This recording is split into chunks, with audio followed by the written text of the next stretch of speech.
જૈનબ નાની ઉંમરે જ અનાથ બની ગઈ. ચાચી શાકિલા બેગમે ઉછેરી હતી. શરૂઆતમાં બધું સારું ચાલતું હતું, પરંતુ સમય સાથે સ્વભાવ બદલાયો. જૈનબ પર કામનો ભાર વધ્યો. દિવસભર ઘરનું કામ કરતી હતી, પણ કોઈ તેની કદર ન કરતું. આયશા હંમેશા તેને ત્રાસ આપતી, નાની નાની વાતે અપમાન કરતી. જૈનબ ચૂપચાપ સહન કરતી રહી. એક દિવસ ઘરમાં મોટો ઝઘડો થયો. આયશાએ ફરી અપમાન કર્યું. શાકિલા બેગમે પણ સાથ આપ્યો. જૈનબનું દિલ ખૂબ તૂટી ગયું. તે રડતી રડતી રૂમમાં ગઈ. દિલમાં ઘણું દુઃખ ભરાયું હતું. તે આખી રાત રડતી રહી અને સવારે એક નિર્ણય લીધો, મજબૂત. હવે અહીં રહેવું શક્ય નહોતું. તે ઘર છોડવાનો નિર્ણય કર્યો. ચૂપચાપ ઘરથી બહાર નીકળી. કોઈએ કંઈ કહ્યું પણ નહોતું. રસ્તા પર એકલી ચાલતી રહી. દિલમાં ડર અને દુઃખ હતું, પરંતુ આગળ વધતી રહી. સતત થોડા સમય પછી થાકી ગઈ. એક જગ્યાએ બેસી આરામ કર્યો, ત્યારે એક યુવાન ત્યાં આવ્યો.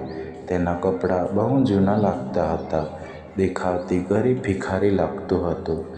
તેણે જૈનબને ધ્યાનથી જોયું, પછી ધીમેથી વાત શરૂ કરી. તમે અહીં એકલી કેમ બેઠી? જૈનબે બધું સચ્ચાઈ કહી દીધી. યુવાન થોડા સમય ચૂપ રહ્યો, પછી શાંત અવાજમાં કહ્યું, જો તમે ઈચ્છો તો ચાલો, મારી અમ્મી પાસે લઈ જાઓ. ત્યાં તમને આશરો મળી જશે. જૈનબે થોડું વિચાર્યું, પછી ધીમેથી હા કહી દીધું. બંને સાથે ત્યાંથી નીકળી ગયા.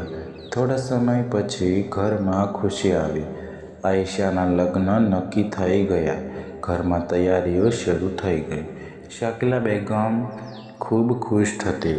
આયશા પણ ખૂબ ખુશ નજર આવતી. લગ્ન ધૂમધામથી પૂર્ણ થઈ ગયા. આયશાના સાસરામાં જતી રહી. શરૂઆતમાં બધું સારું ચાલતું, પરંતુ થોડા દિવસમાં બદલાયું. સાસરામાં તણાવ વધવા લાગ્યો. નાની નાની વાતે ઝઘડા થતા. આયશા ખૂબ પરેશાન રહેતી હતી. પતિ ઇમરાન ગુસ્સામાં રહેતો. ઘરમાં વાતાવરણ ખરાબ થઈ ગયું. વધુ એક દિવસ મોટો ઝઘડો થઈ ગયો. ઇમરાન ખૂબ ગુસ્સે થઈ ગયો. તે ઊંચા અવાજમાં બોલ્યો, હવે હું સહન કરી શકતો નથી. તારી સાથે રહેવું શક્ય નથી. આજથી તું અહીં નહીં રહે. આ સાંભળીને આયશા ખૂબ ગભરાઈ ગઈ. તે વારંવાર માફી માંગતી રહી, પરંતુ ઇમરાન કંઈ સાંભળ્યું નહીં. ગુસ્સામાં 3 વખત બોલ્યો, હું તને તલાક આપું છું. એક ક્ષણ બધું બદલાઈ ગયું. આયશા સ્તબ્ધ ઊભી રહી ગઈ. આંખોમાંથી આંસુ વહેવા લાગ્યા, પરંતુ હવે કંઈ બાકી નહોતું. ઇમરાને ધક્કો મારી બહાર કાઢી. દરવાજો તેના પાછળ બંધ કર્યો. આયશા થોડા ક્ષણ ઊભી રહી, પછી ધીમે ધીમે ચાલવા લાગી. તે પોતાના ઘરની તરફ ચાલી ગઈ. દિલમાં ડર, દુઃખ ભરાઈ. થોડા સમય પછી ઘર પહોંચી. દરવાજો ખુલતા શાકિલા આવી. તેણે આયશાને જોઈ ગભરાઈ ગઈ. શું થયું બેટી? બોલી ઝડપથી. આયશા રડતા બોલી, અમ્મી, મને આજે તલાક મળી ગઈ. આ સાંભળતા જ શાકિલા સ્તબ્ધ. ઘરમાં શાંતિ છવાઈ ગઈ. સાંજે અકરમ ઘેર પાછા આવ્યા. આયશાની હાલત જોઈ ચોંકી ગયા.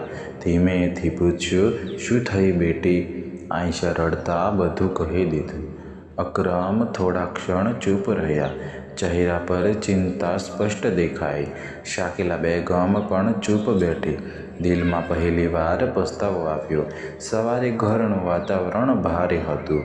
અકરમ ખૂબ ચિંતામાં ડૂબ્યા.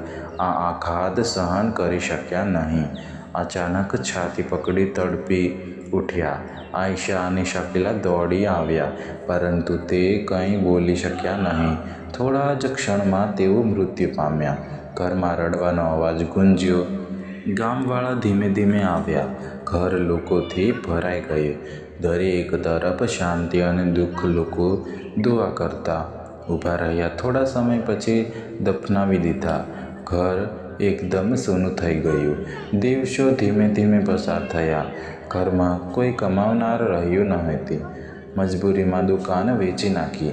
થોડા દિવસ ખર્ચ ચલાવતો રહ્યા. પછી પૈસા પણ ખતમ થઈ ગયા. હવે કોઈ સહારો બાકી નહોતો. ઘરની સ્થિતિ ખરાબ થવા લાગી. શાકિલા બેગમ ચિંતામાં રહેતી. આયશા પણ ચૂપચાપ બેઠી રહેતી.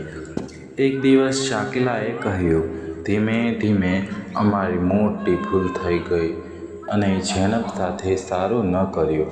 આયશાએ માથું નીચે ઝુકાવ્યું. દિલમાં પસ્તાવો વધતો ગયો.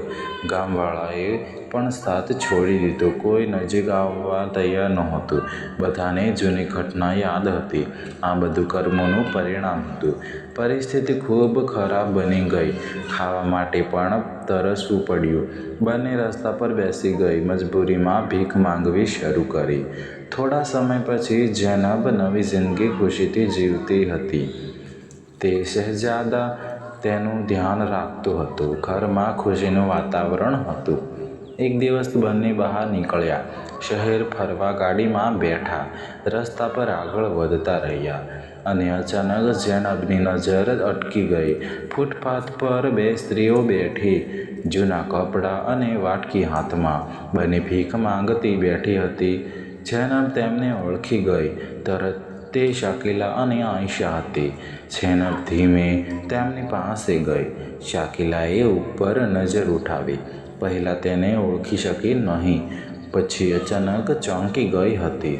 કંપતા અવાજમાં બોલી, ઝેનબ, તું જીવતી છે બેટી? આજે ઝેનબ શાંતિથી સામે જોઈ રહી. પછી શહેજાદ તરફ ઇશારો કર્યો. જેના હવાલે તમે મને આપ્યો તે આજે મારા પતિ છે.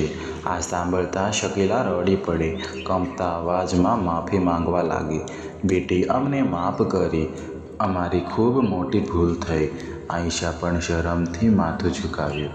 ઝેનબ થોડા ક્ષણ ચૂપ રહી. પછી ધીમેથી બોલી, આજે હું તમને દિલથી માફ કરું છું. અલ્લાહથી ખુશી માટે માફ કરો. પછી થોડા પૈસા તેમને આપ્યા. વાટકીમાં શાંતિથી મૂકી દીધા. પછી શહેજાદ પાસે પાછી વળી. બંને આગળ ધીમે ચાલતા ગયા. ઝેનબે ઊંડી શ્વાસ લઈ. શાંતિ. દિલમાં જૂનું દુઃખ દૂર થયું. શહેજાદે પ્રેમથી હાથ પકડી લીધો. બંને નવી જિંદગી તરફ વધ્યા. જીવનમાં સારા કર્મો રાખો. હંમેશા એક દિવસ બધું પાછું મળે. દયા અને સચ્ચાઈ ક્યારેય છોડો નહીં અને અંતમાં સચ્ચાઈ જીતતી જ રહે. જો મિત્રો તમને આ કહાની સારી લાગી હોય તો અમારી ચેનલને લાઈક, સબસ્ક્રાઈબ કરવાનું ભૂલતા નહીં અને તમારું નામ ઉમેરવું હોય તો પણ કોમેન્ટ કરજો.